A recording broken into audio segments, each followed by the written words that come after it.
you all to another session of the Value Education Olympiad. My name is Sana Mittar and I am an undergraduate student at the University of Warwick. Today we have with us an inspirational pair, Ms. Subah Saraf and Mr. Harshvardhan Saraf.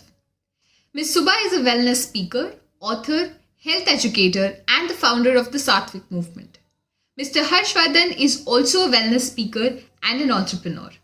It gives me immense pleasure to welcome them amongst us today. Excited to be here with you today. My name is Subah. And I am Harshvardhan.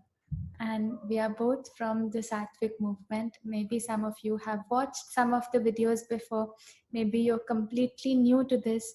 But in this session that we are hosting for you today, we will also introduce ourselves and we will share with you a little bit of insight of what we have received and we have learned from our masters. Before we move ahead, we'd like to just thank the people who have invited us for this session. We'd like to thank the director of Govardhan Eco Village, Gauranga Das Prabhuji. We'd like to thank Aditya Prabhuji and the entire team who has who found us fit to be speaking here and hosting this session.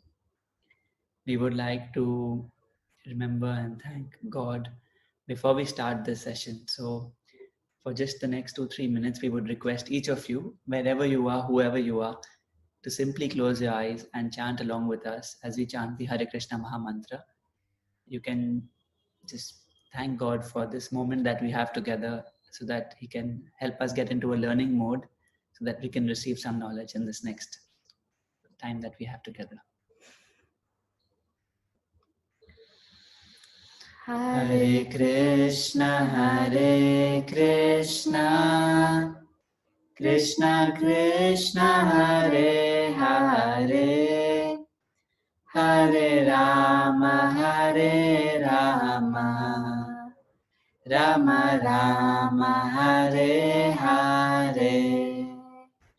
Hare Krishna, Krishna Krishna, Hare Hare, Hare Rama, Rama Rama, Hare Hare. Hare Krishna, Krishna Krishna, Hare Hare, Hare Rama, Rama Rama, Hare Hare. Hare Krishna, Krishna Krishna, Hare Hare, Hare Rama, Rama Rama, Hare Hare. Hare Krishna, Krishna Krishna, Hare Hare, Hare Rama, Rama Rama, Hare Hare.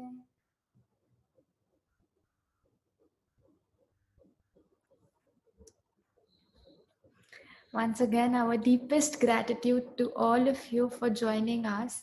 We would like to begin by sharing with you a little bit about our journey, why we are here, before we move on to discuss the topic of equity with all of you.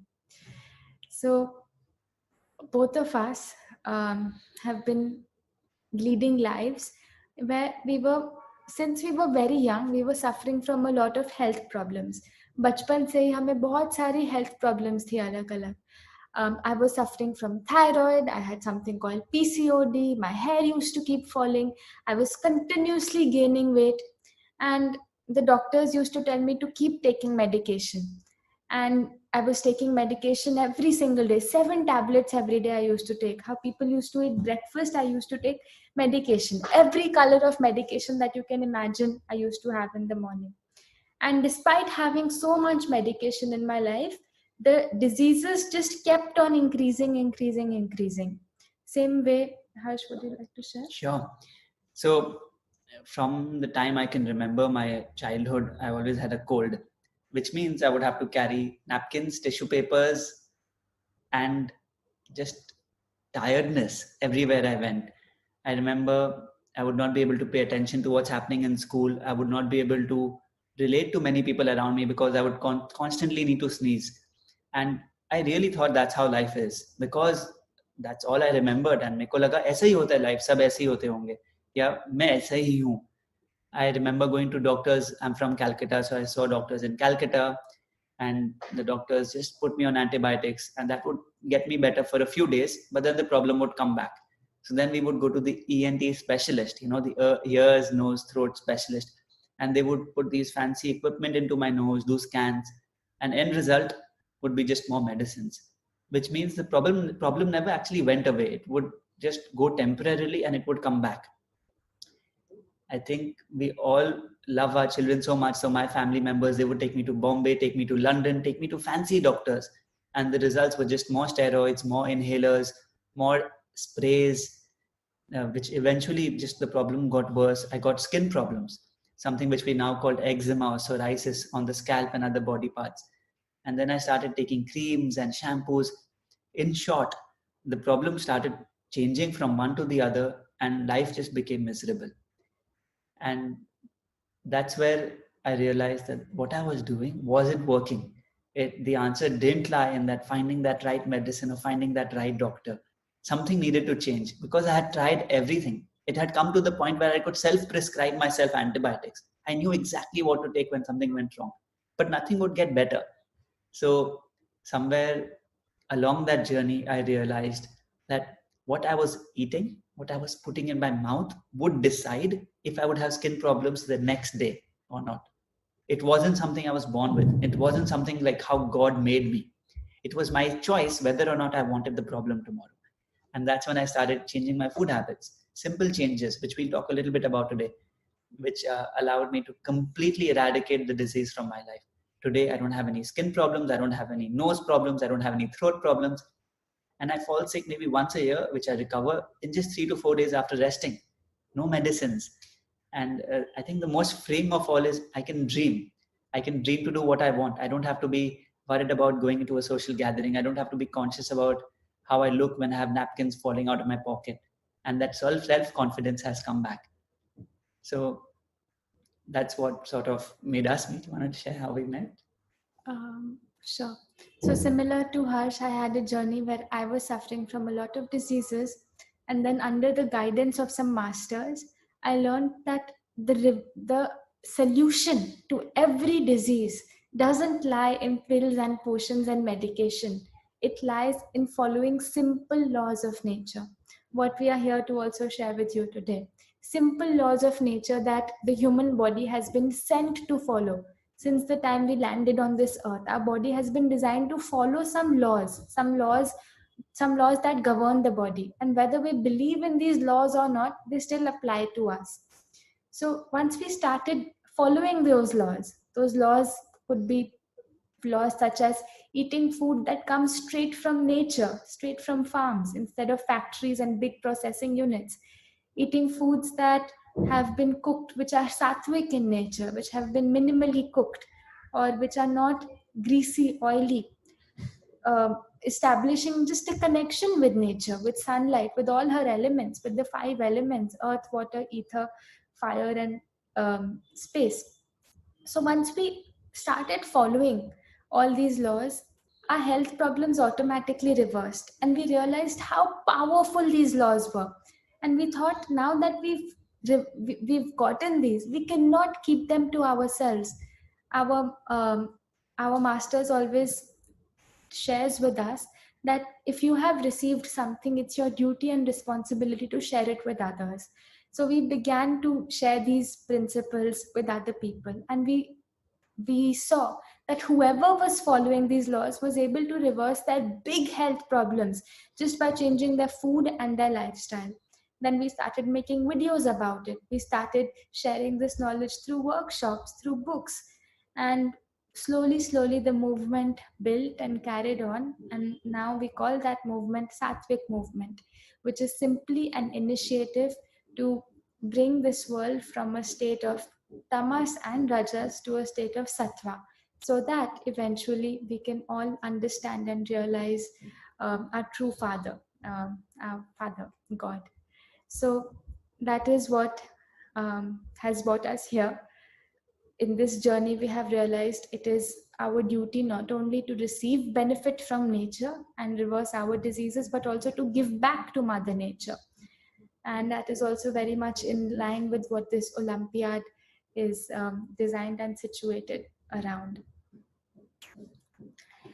So when we keep saying connect with Mother Nature, or when we say live in alignment with Mother Nature, I'm sure it is very abstract for you, because you're thinking, isn't Mother Nature rivers and mountains and trees? And then how do we live in sync? We're living in cities. We're living in cities and rooms where we're doing school online, just like how we're talking to you right now online. So in the way we are designed to live right now, the way society is, the way our community is, it is away from Mother Nature. So taking every step back requires us to recreate that awareness, which we have somewhere lost or we haven't been taught. And it starts with what we put in our mouth. It starts with how we treat each other. It starts with the small actions we take when we enter a market, the supermarket, what to buy, what not to buy. So today in our topic of equity, we will discuss how at every point of our life, we have a choice of what to do, whether to choose this or that, and how we can make an equitable choice, how we can leave behind a trail of actions where we can say, yes, we did the right thing. We made the right choice. And that will bring us to the topic of today, which is on equity. So it's a very interesting word and not something we end up using in our day-to-day vocabulary. We have heard of the word equality. That too, I would say mostly in conferences or some videos, but we don't necessarily discuss it or use it in everyday language. So first, let's understand what is the meaning of the word equity. It is slightly different to the meaning of the word equality. So I'm just reading out the definition right now for all of you, just to make sure we're all on the same page. Equity is the quality of being fair and reasonable in a way that gives equal treatment to everyone. So in the definition itself, there is an assumption. The assumption is we know what is fair and right for others. Oftentimes we just understand what's fair and right for us. मुझे तो ये मिलना चाहिए, ये मेरा right है, ये मेरा हक है. We all know what we want, what is right for us. But have we even thought what is right for others? So if we just even read the definition, there's an underlying assumption that we need to know what equal treatment is for someone else. What is that other person deserving? What is the other person needing? Looking outside our lives, looking outside what we want, and how it's different from equality. So again, I'm just going to read out the definitions. Equity recognizes that each person has different circumstances, different backgrounds, different journeys, and allocates the exact resources and opportunities needed to reach an equal outcome. So if I was to summarize that, 3 people are born in different houses. They have been given a set of different resources. How can we give them accordingly the resources so that they can all achieve the same outcome, not just based on what they were originally given? Whereas equality means each individual or group of people is given the same resources or same opportunities, irrespective of what they already have. So let's understand this with an example. So many of us today have access to play the game of chess, or so many of us have access to play, let's say we all can play pool. It's a pool or billiards, a game which you play. We call it snooker also.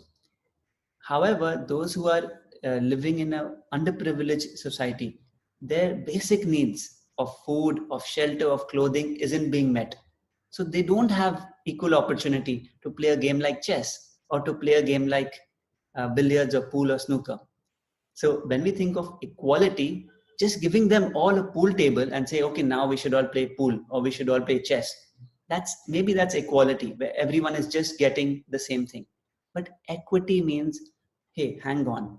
Here are people who don't have the basic amenities of life. They don't have right education. They don't have clothes. They don't have food. Just giving them chess or pool tables is not what they really need. It may be what's equal, but do they really? Equity is understanding their needs, their requirements, seeing life from their eyes, putting yourself in their shoes. Okay, yes, this is what will help them the best right now. What can I do for them right now? Versus what I need, what I deserve. So the angle is very much coming from their point of view, is what I see the difference between equality and equity. So I hope this helps you understand. Yes.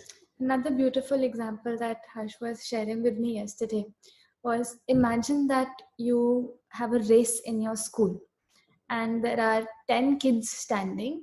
Out of the 10 kids, one kid has a sprain in his ankle, but he still wants to do the race, let's assume. Now, equality would state that all of the kids start from the exact same starting line, right?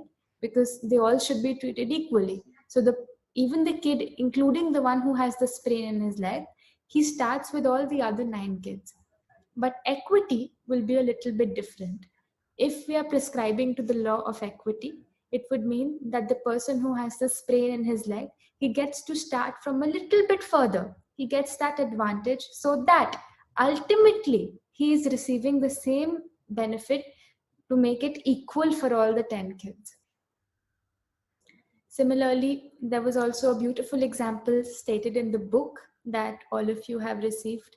It was to do with 3 people, and 3 people of all different heights. So one is very short, one is medium height, and the third one is the tallest. And they all are given the responsibility of plucking some apples from a tree.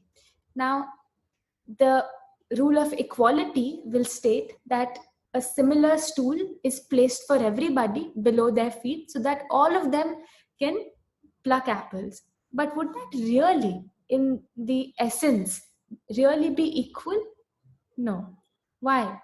Because even if the stools given to everyone are equal, the tallest person will still have an advantage over the shortest person.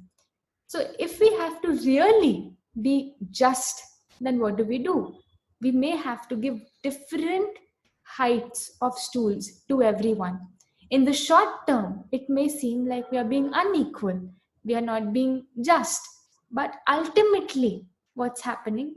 By giving different size stools to everybody, the ultimate character of ours is actually of equity.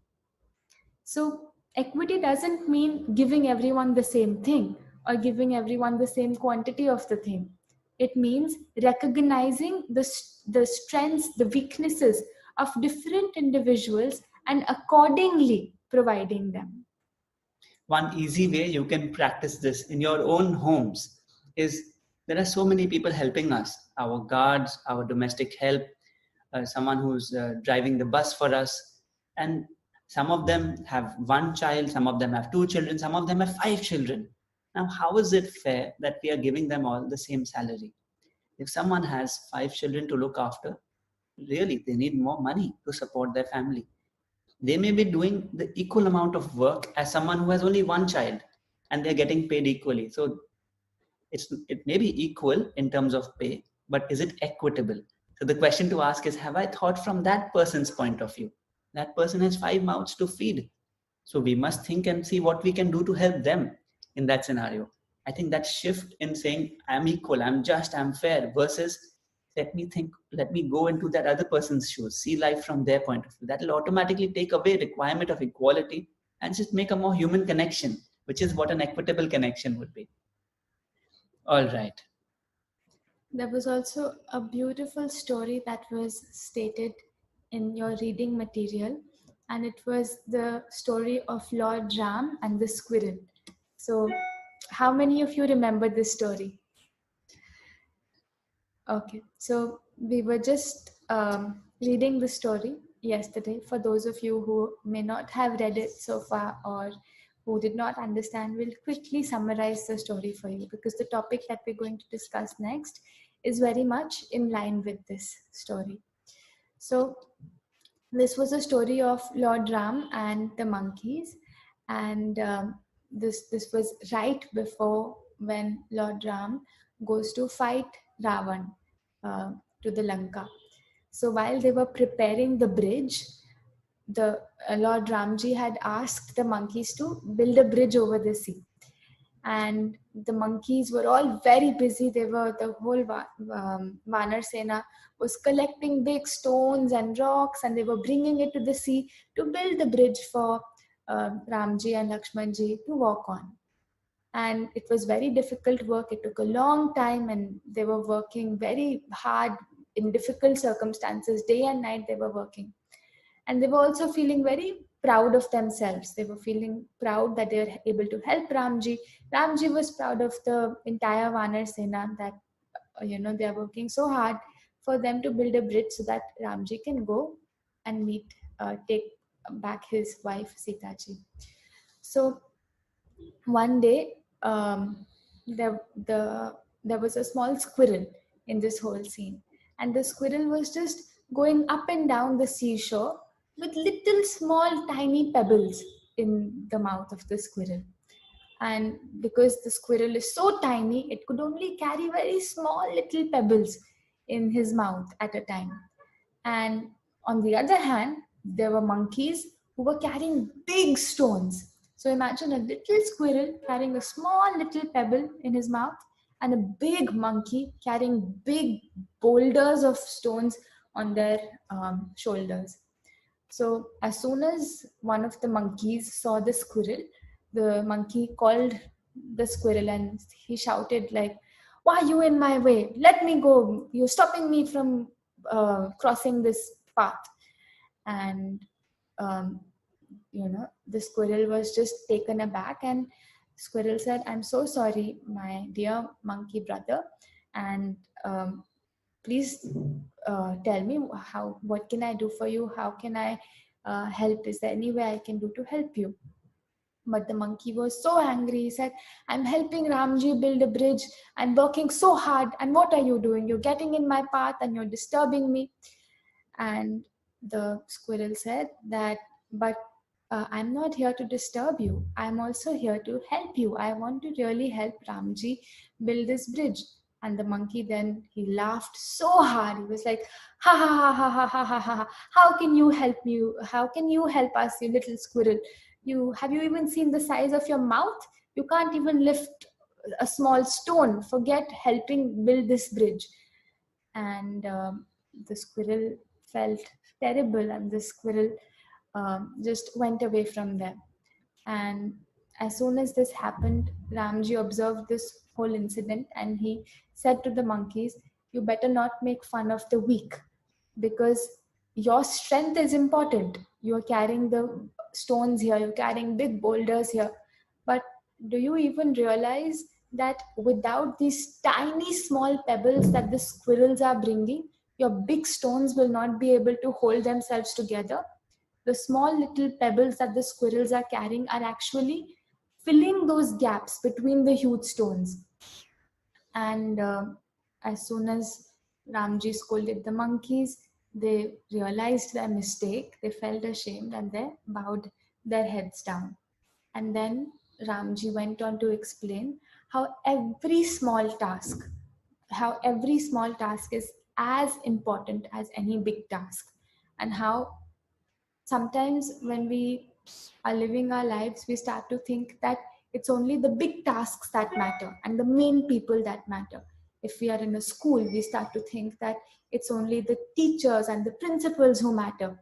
And we think that the job of the cleaner, the person who's cleaning the bathroom, or the person who's guarding the school, they're unimportant, or their job is replaceable.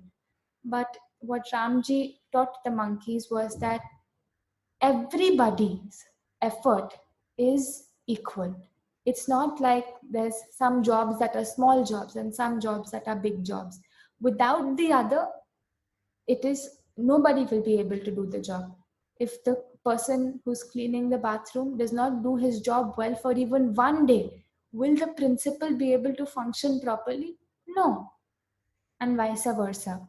So um, And Ramji then apologized to the squirrel. He said, "My dear squirrel, I'm so sorry for the hurt that the Vanar Sena has caused you, and please go and continue your work happily."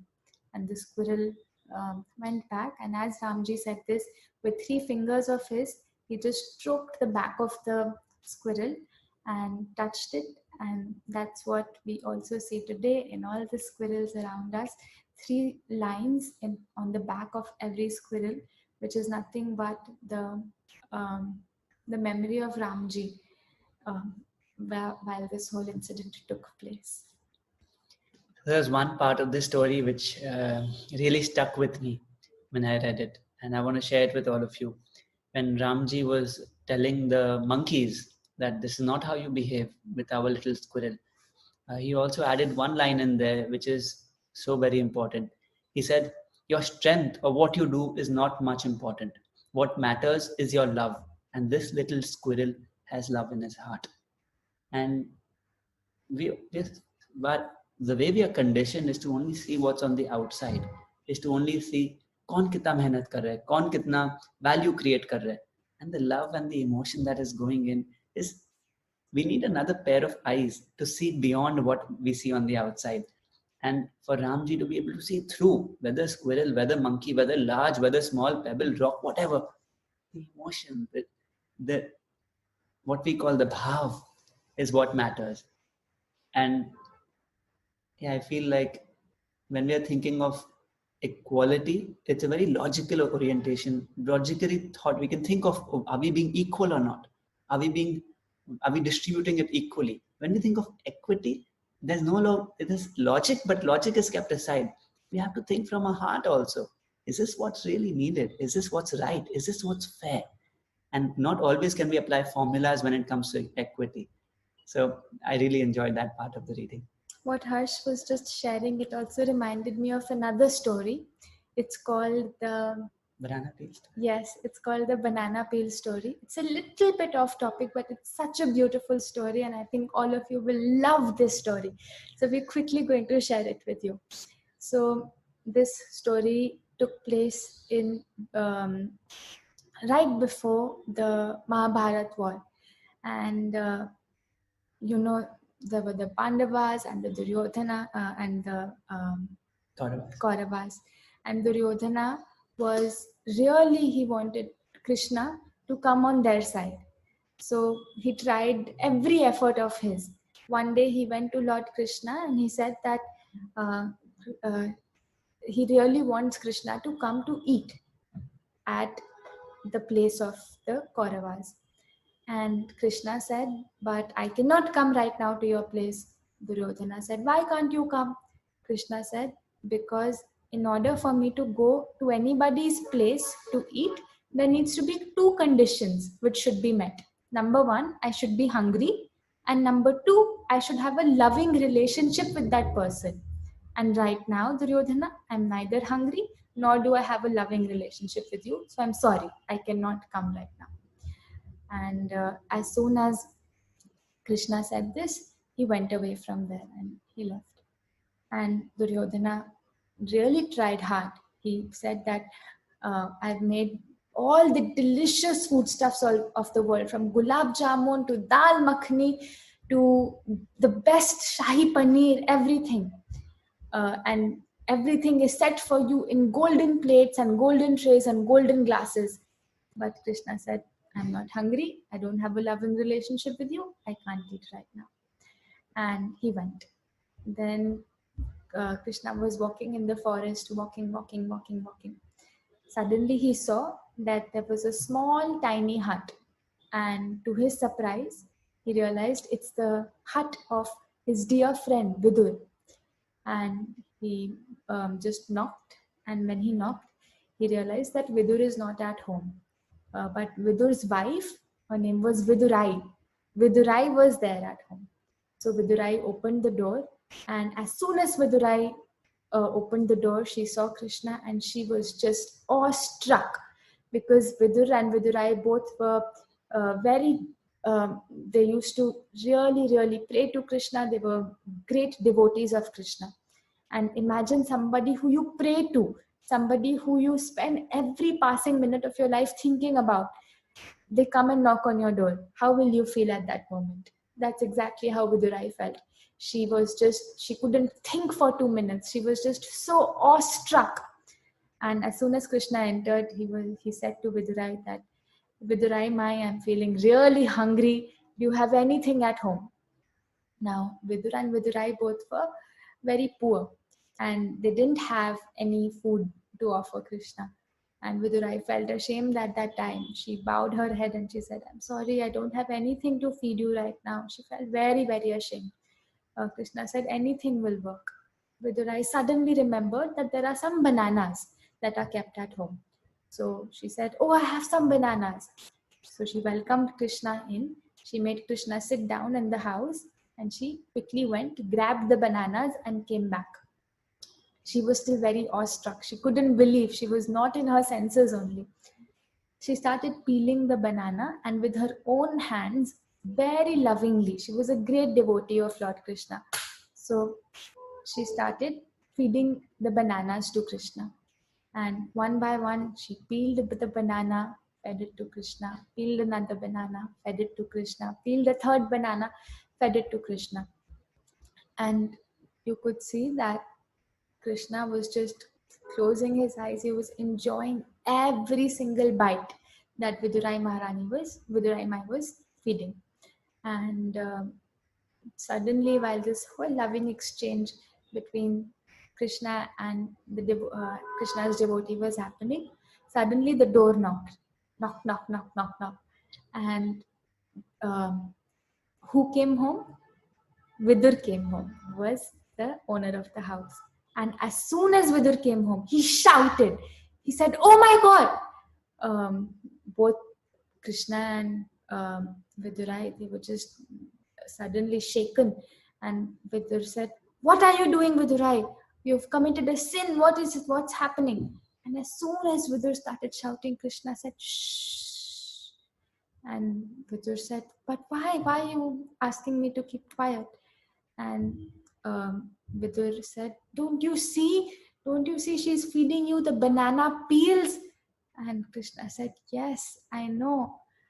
The whole while, Vidurai was actually throwing away the fruit of the banana and feeding the peel of the banana to Krishna. And as soon as Vidurai realized she was doing it, she shook and she realized her mistake. She apologized to Krishna and she started feeding the fruit to Krishna. But when Krishna ate the fruit, he said, no, the peels were actually tastier than the fruit.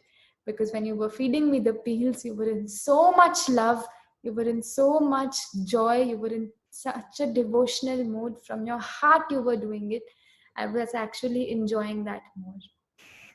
So this is a beautiful story. It stuck with us because it really exactly what Harsh was sharing about. It's not what we are doing, but it's the emotion that we are doing it with that actually matters. To Krishna, he rejected the lavish meal of Duryodhana, the Chappan Bhog that Duryodhana had offered to Krishna. The lavish, the dal makhani and the shahi paneer and the gulab jamun. He said no to that. And he went to his devotee's house to eat some bananas, not even bananas, the peels of bananas. Why? Just because one was being offered in vain, in the expectation of getting something back from him, and the other was being offered in absolute love, in a spirit of devotion, with the feeling of service and nothing being wanted back in return. So you could be a monkey, you could be a squirrel, you could carry a big rock, you could carry a small pebble. It doesn't matter.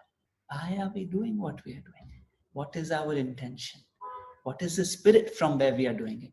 That spirit is what will decide whether what we are doing is coming from a space of equity or not. So beautifully, I think we've got two stories giving you slightly different viewpoints, but all coming home to the same topic.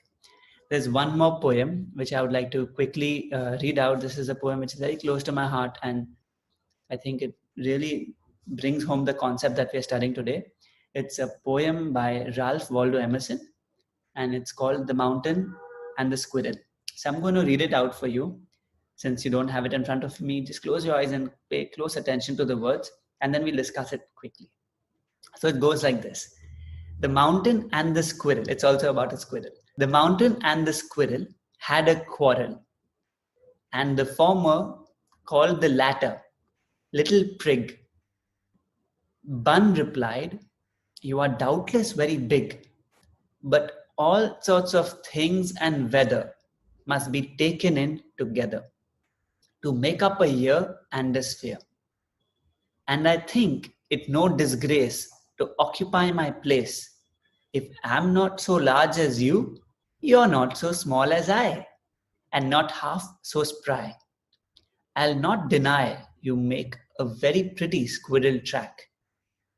Talents differ, all is well and wisely put. If I cannot carry forests on my back, neither can you crack a nut." So this is a conversation between a mountain and a squirrel, and they're having a fight. And the mountain is calling the squirrel little prig. You're so small, you're useless. And then the squirrel is replying, "You are doubtless very big. Mountain ji, aap bahut bade ho, aap bahut shandar ho. But everything must be taken in together. At the end of the day, the full year, the summer, winter, rain, autumn, everything has to be taken in together." So the squirrel is telling the mountain, "I don't think it's a disgrace to be who I am. If I'm not so big as you, you're not so small as I. There are advantages of being big and there are advantages of being small." And then the squirrel very humbly is telling the mountain, "I'll not deny you make a very pretty squirrel track," because actually the squirrel lives on the mountain, saying you make a great home and a track for me to run. But at the end of the day, the talents differ. If I cannot carry forests on my back like you can, he's telling the mountain, you have beautiful forests on your back. I can't carry those forests on my small back. But then neither can you crack a small nut. So can you imagine how beautifully Ralph Waldo Emerson in this poem has shown two such extreme examples of a mountain and a squirrel having such beautiful talents. But one is different to the other. Why are we comparing and saying squirrel is small, mountain is big? And squirrel can crack a nut, mountain can't move. Mountain can't do anything in context to cracking a nut. So the image which I want you to go home with from this poem is that of a wheel. Just imagine a cycle wheel. It has many spokes coming from the center. If 2 or 3 of those spokes break, the whole wheel will stop moving. It will collapse. Can one spoke on the wheel say, "I am more important than the other spoke"? Just imagine this. Can one spoke say anything to the other spoke? Without any spoke, the entire wheel is incomplete.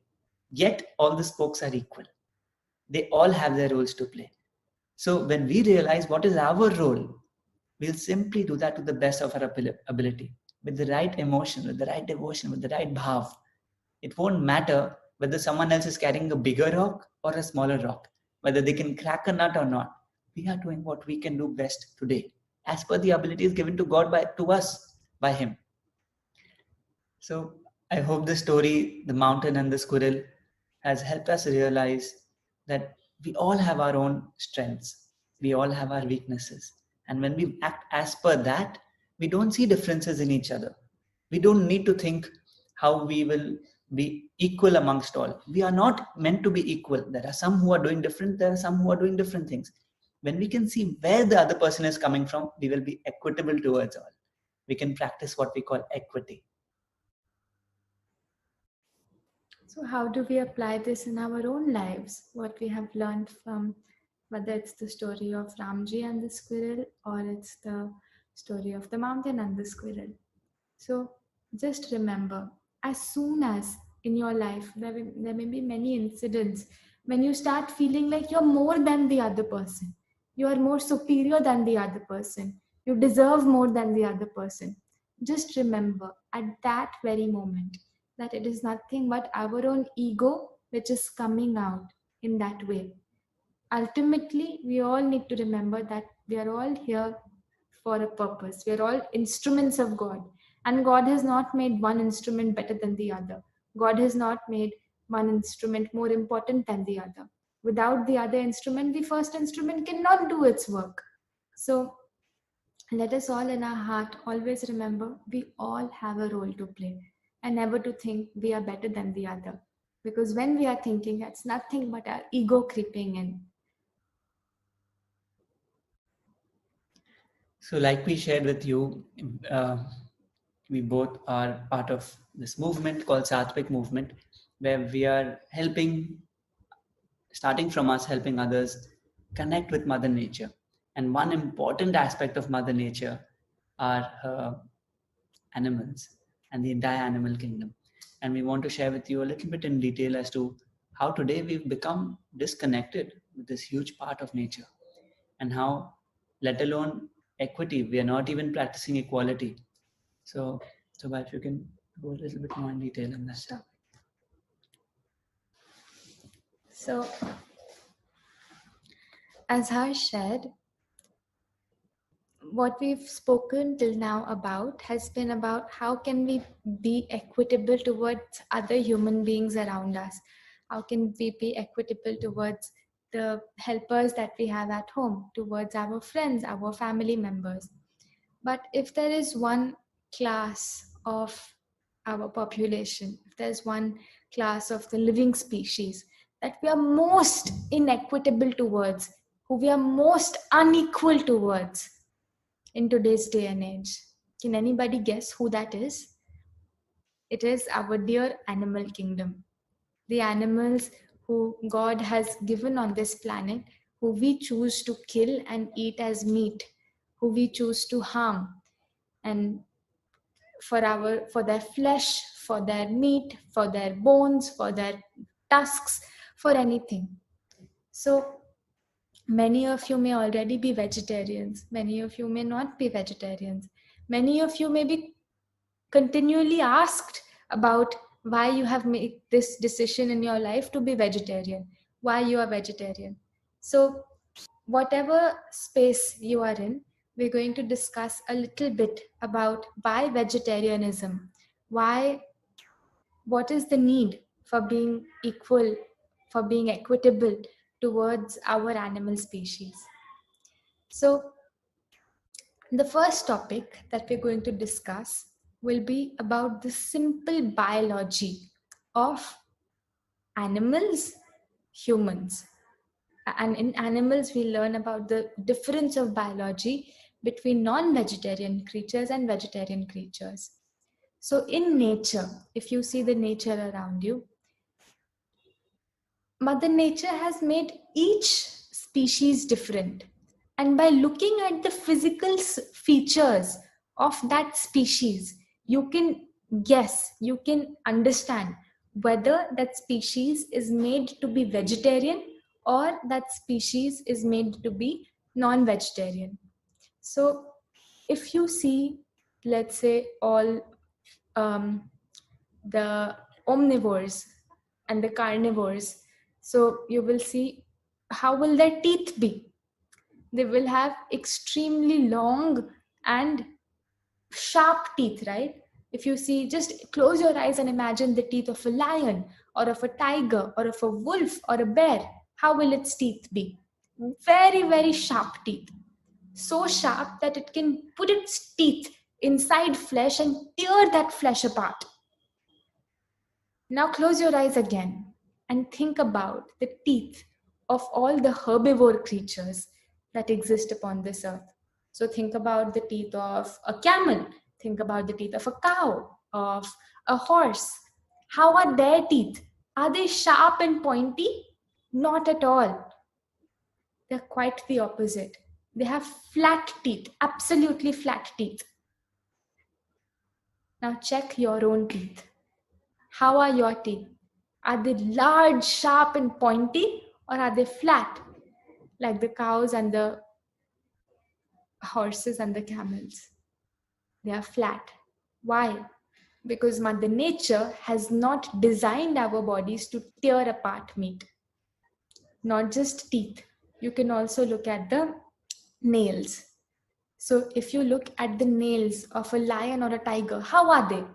Again, very sharp for the same reason. They are meant to hunt, they are meant to prey, they are meant to tear flesh and meat. But if you look at your own nails, if you look at your own hands, Mother Nature has not given us sharp claws. Why? There's a reason for that. She's given us long fingers instead. Why? So that we can peel fruits and vegetables. We can dig, we can forge, we can grab, dig and peel.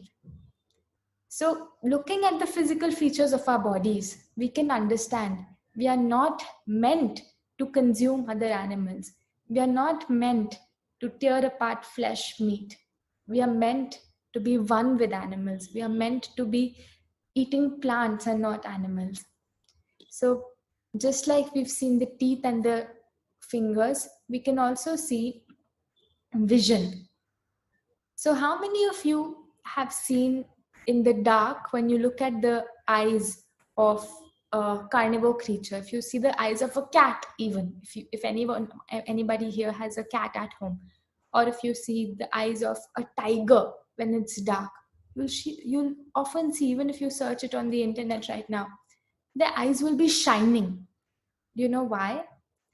Because all non-vegetarian creatures have been given night vision. Why? ताकि वो रात को शिकार कर सके, so that they can hunt at night. But is there any of you here listening to this right now who can see at night, who has night vision? I believe not. Why? Because nature has not designed us to hunt at night. And lastly, if you see the intestines, what are intestines? हमारी आंतें. If you see the intestines of a non-vegetarian creature, they are very short. And if you see the intestines of a vegetarian creature, they are very, very long. So let's say if there's a non-vegetarian creature, if there's a dog, for example, now the dog's intestines, or for that reason, any non-vegetarian creature's intestines are only 3 times its body's length. But any human's intestines are 9 times its body's length. So if your dog is 5 foot long, his intestines will be 15 feet long. And if you are 5 feet long, if your height is 5 feet, your intestines will be 45 feet. Again, there's a logic and reasoning behind everything that God has created, including our own bodies. Why is this? Because meat putrefies and rots very fast. जो meet होता है वो बहुत जल्दी सड़ता है, और जब कोई चीज सड़ती है तो क्या होता है, वो बहुत सारे अलग अलग फंगस, मोल्ड और बैक्टीरिया को अट्रैक्ट करती है. So when a tiger eats meat, the intestines are so short that before the meat rots, the meat gets out of the body. तो अगर कोई भालू, कोई टाइगर, कोई लायन मीट खा भी लेता है तो उसकी आंतें इतनी छोटी हैं हाइट में कि मीट सड़ने से पहले बाहर निकल जाता है. But in the case of humans, because our intestines are so long and twisted and twiny, the meat stays there for many, many days. It stays there, it ferments there, and it causes diseases like cancer inside our body. So simply by looking at the biological features, we can understand nature has not designed us to eat animals. Nature has not designed us to be so cruel towards animals. One more very important point that I'd like to discuss with you today. We've spoken about the biological functioning of animals versus humans. Another very important example is of nervousness. So when a creature is hunted or when a creature is placed in a slaughterhouse, first let's ask a question. Have any of you experienced any episode in your life where you felt very very frightened? जब आपको एकदम से बहुत डर लगा, अगर आपको डर लगता है, पहली चीज क्या होती है? What's the first thing that happens when you feel extremely scared? What do you think? The first thing that happens is there's a release of sweat. पसीना छूटने लगता है. Now, when a creature, when a chicken or a pig, when it is placed on the slaughterhouse belt to be slaughtered a few minutes later, what happens? Even its body starts to release a lot of sweat, right? Its fear of death can easily be seen through the sweat that it's releasing. And in the form of sweat, it releases a lot of chemical. Now, what is the sweat? It is nothing but the toxins coming from inside. And this sweat is left inside on the upper layers of its skin, even after washing or whatever we do. And that same thing is given and fed to a non-vegetarian in the name of food.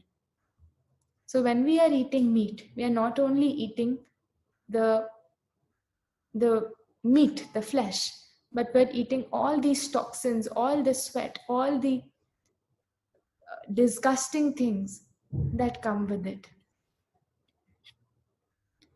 We've seen that in our Indian culture, if anybody, if somebody passes away, if somebody dies, and if the family goes to cremate the body, there's a simple law that our Indian culture, our Indian tradition suggests. And that law states that unless they come back and take a shower, they cannot eat their food. They cannot even enter the kitchen unless they take a shower. Why is this?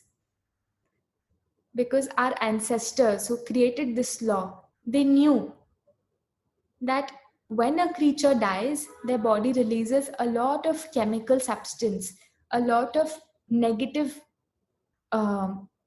substances in the air. And even being around that energy, even being around that is toxic for the body. So unless you shower, you shouldn't eat. But here we see that we're putting the whole dead body inside our stomach. Can you even imagine how much injustice we are doing to ourselves towards those animals when we do this? And another very important point is that all animals have a revenge on us. And हर एक animal जिसको हम खाते हैं वो हमसे बदला लेता है. We all know about the law of karma, right? What we do to others, it always comes back to us. We think that we are killing that animal. We think that we are slaughtering that animal and eating it and killing it. But actually, that animal also starts to kill us. How? By instantly giving us heart disease and cholesterol and cancer and all these different diseases. Some of you may have watched these documentaries that have come out recently. They talk about how eating meat is actually causing us cancer, is actually giving us some big and destructive diseases. There are many, many documentaries that you can watch on Netflix or online. Whenever you are treated with violence in your own lives, when you are not spoken to properly or you are treated with violence, we can feel the pain, right, in our body, in our mind. Similarly, that same pain is felt by all living entities. And just like how we like our freedom, all living entities also like their freedom. They appreciate their freedom. And we as humans don't have the right to interfere in others' lives. We don't have the right to interfere in a hen's life or a pig's life or a cow's life. As humans, we should be merciful towards these helpless and weak animal kingdom. and killing them or hurting them in any way, directly or indirectly, is not a sign of humanity from any angle, is not a sign of equity from any angle. No religion in the world favors violence. Anyone who takes the lives of others directly or indirectly can never be happy. This is stated by our masters. So, what we are trying to share with you is that the number one injustice, the number one inequity that we as humans are doing towards is our dear animal kingdom. And it is the responsibility of us who realize this to educate and to spread this message so that more and more people can convert and turn vegetarian, so that more and more animals can be saved from this pain every year. You may already know, if a body dies, where is it taken? It is taken to a Shamshan Ghat, it is taken to a cemetery, right? But when we consume a dead body, aren't we making our own stomachs a graveyard? Aren't we making our own stomachs cemeteries? Just think about it. Our bodies should be gardens full of living, wholesome food that comes from plants and not graveyards. We've spoken about meat at great length. There's also another very important topic, and that is of milk. So many of us are continuously encouraged to drink more milk because it makes us strong, right? If we don't drink milk, where will the calcium come from? We are continuously told ever since childhood, drink more milk, drink more milk. While milk is very good, it's a very, very wholesome food. It's extremely beneficial for our body. We must always question, where is this milk coming from? Is this coming from a gaushala where the cows are being served, loved, and cared for? Or is it coming from a tetra packet? Is it coming from a little packet of plastic where you don't even know the farmer, you don't even know the cow, and you don't even know the condition in which the cow is kept? In today's day and age, making, producing, and manufacturing of milk has become a business. In olden times, in our ancestors' times, and maybe even our grandfathers and grandparents' time, milk was dependent on cow service, on gau seva. Even in our scriptures, milk, having milk is seen as a product of loving and serving that cow. But in today's day and age, love and service to dur ki baat. Cows are kept in brutal conditions. The cow and the calf are separated from each other, and the cow is forced to produce milk. काऊ को बहुत तंग किया जाता है, बहुत मारा जाता है, जबरदस्ती उससे दूध निकालने के लिए उसको अपने बच्चे से, उसको अपने काफ से अलग कर दिया जाता है, उसको बहुत पेन पहुंचाया जाता है. सो आजकल जो हमें मिल्क मिल रहा है वो हमें वो मिल्क नहीं है जो हमारे स्क्रिप्चर्स में, हमारे वेदास में लिखा है. तो जब भी हम मिल्क पिए, whenever we drink milk, we should just question, or even for that matter, consume any milk-based products, be it cheese, be it ghee, be it paneer. Just question, where is this coming from? What is the status of the cow? Who is caring for the cow? Is the cow being loved and taken care of? And if the answer is yes, if the cow is loved, served, cared for, happy, healthy, then it's wonderful food for you. But if you don't know where the milk is coming from, if you don't know the status of the cow, chances are that it's coming from another industry. There is one video that is very, very important for you to watch if you want to go deeper into the subject. and it's called Deadly Dairy. And you can find this on YouTube. It will be very difficult for some of you to watch this video, but if you watch it, you will understand what are the malpractices that are used in all the packaged milk today that we are getting, in all the commercial milk. Please remember, milk is not wrong. It's in today's day and age, lot of milk that we are getting is causing harm to cows, and that milk is wrong. That milk is coming from unequal means. That milk is coming from brutality, and we must not support that. So what do? If we are getting pure cow milk, then we drink that. If we know cow is loved and served, we drink that. But if we cannot find such pure cow milk, we can switch to plant-based milks. For example, coconut milk or almond milk. These are very easy to make at our own homes. We can make it within a few minutes, and soon they become a culture in our house. You can persuade your mother, the people who work in the kitchen at your house to try these if you want to switch to a plant-based lifestyle. So just to summarize what we have learned so far, first we learned about how we must be equitable towards others around us, be it our parents, be it our families, be it the people who work at our homes. We must never see that our work is more important than theirs. We must always remember that we are all spokes in the same wheel, and without another spoke, no other spoke will work. And secondly, we must also realize we as human beings have a great responsibility towards our animal kingdom. We have a great responsibility to protect them, to educate those who don't know about it, to educate them about being of service to animals, to conserve the animals, and not to brutally kill them for slaughter, for meat, for flesh, or for any other purpose to fulfill our taste buds.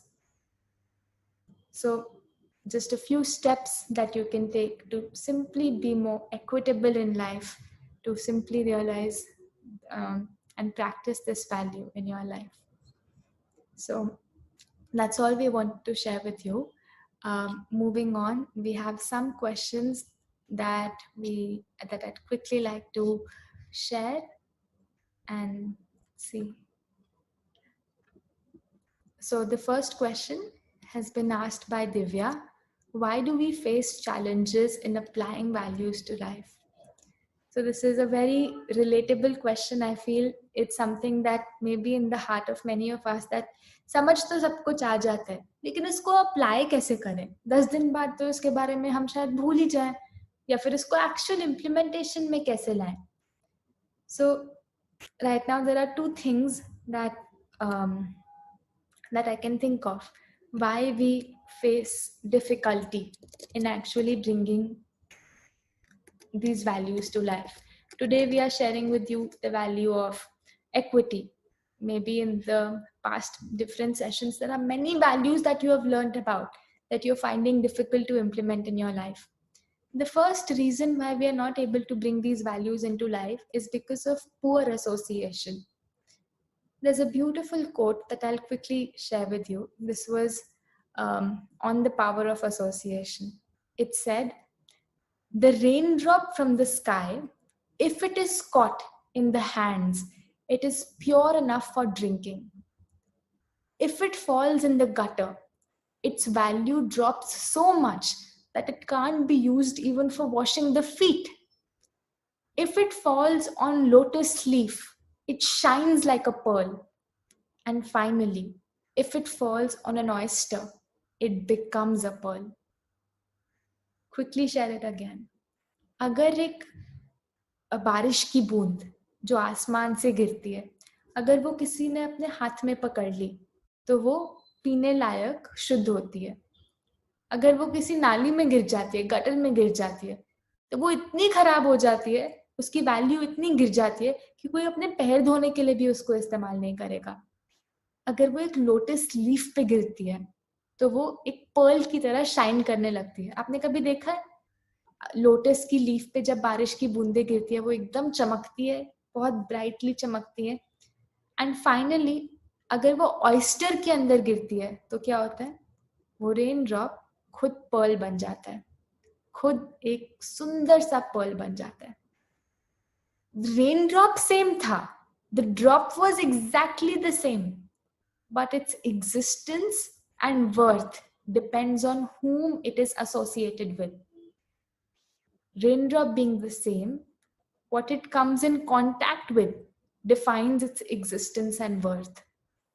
So if we are associating with people who are pulling us away from our values, from people who are in a extreme rajasic frame of mind or a tamasic frame of mind, then they will also make us more rajasic and tamasic, and we will never be able to apply these values in our lives.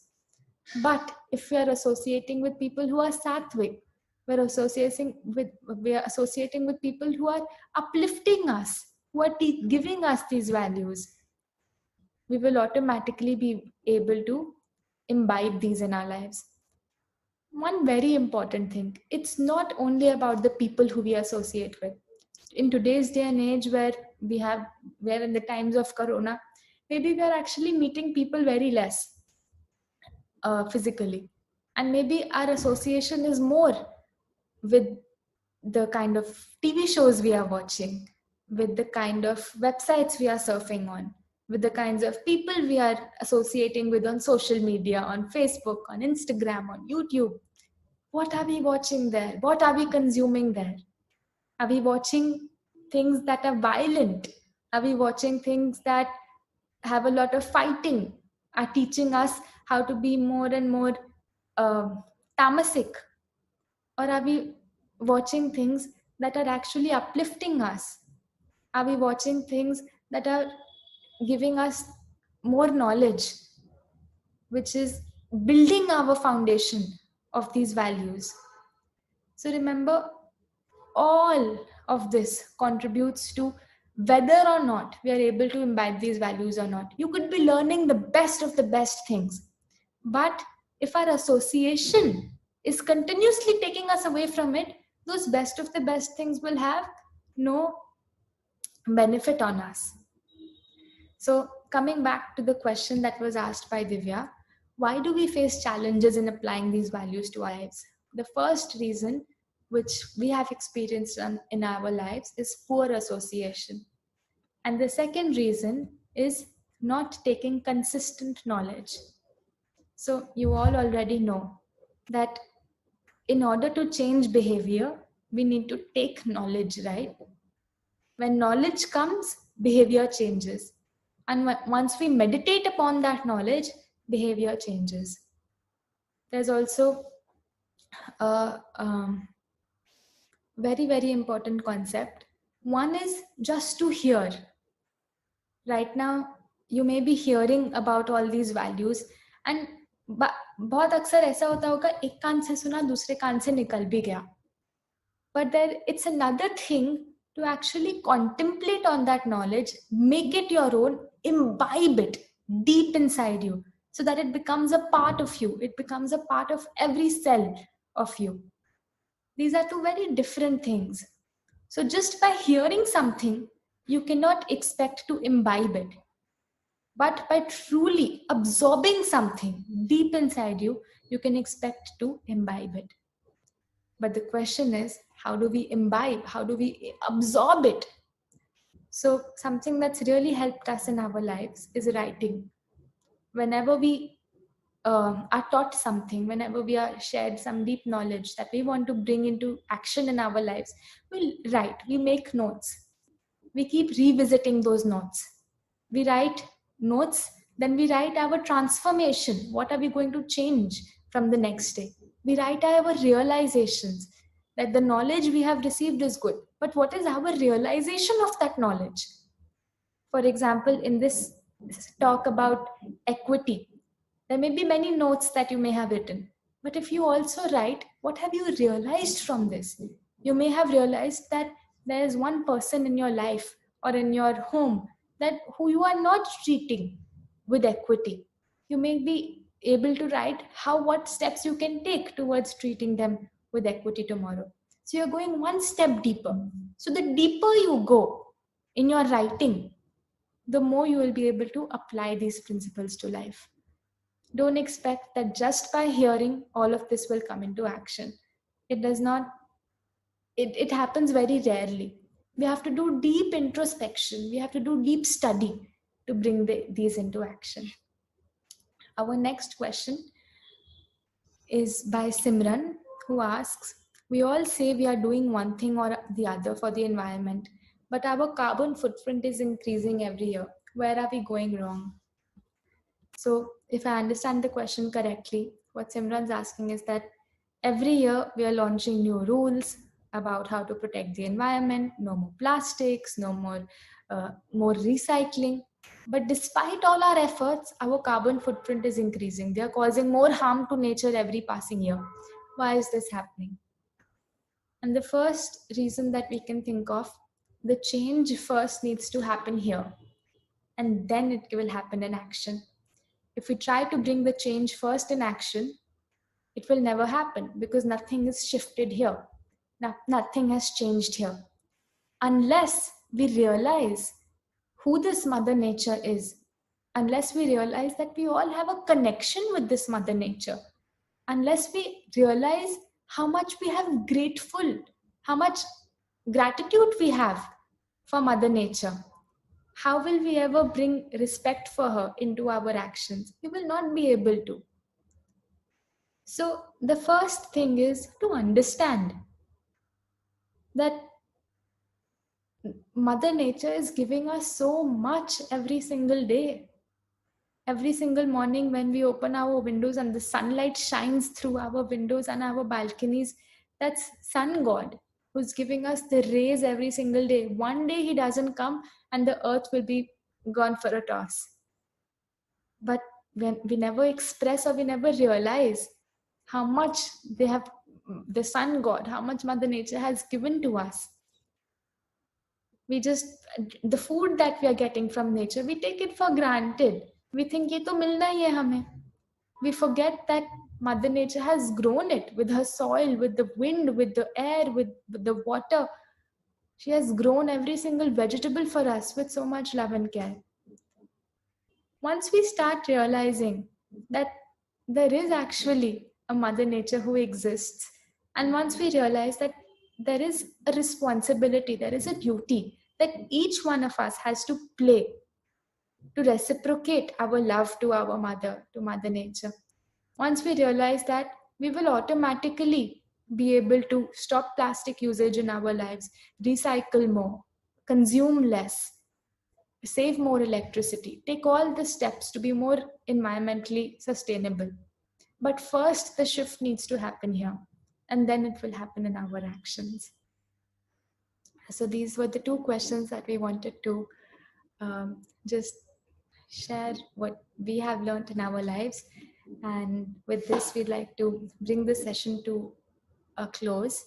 Once again, we would like to thank Govardhan Eco Village. We'd like to thank the entire Olympiad team. And it's just beautiful how you have combined spiritual knowledge with the knowledge of sustainability, with the knowledge of whatever about Mother Nature, and you're bringing it all together to the youth. It's really inspiring. And once again, it is our honor that to be able to speak here, to be able to share whatever we have received from our masters with all of you. And we hope that if you have picked anything from this talk, we hope that you're able to bring it into implementation. Thank you everyone for joining us. We hope you have a lovely day. It's also Raksha Bandhan today. So a very, very happy Raksha Bandhan to everybody. And thank you once again. Hare Krishna. I thank our speakers for being a part of this session today. And I hope that you found great insights from the session that we've had today. Please do make sure to download all the reading materials from our website, veolympiad.com, and make sure to help get your friends to register for the Olympiad from the same website. And we'll see you next Sunday.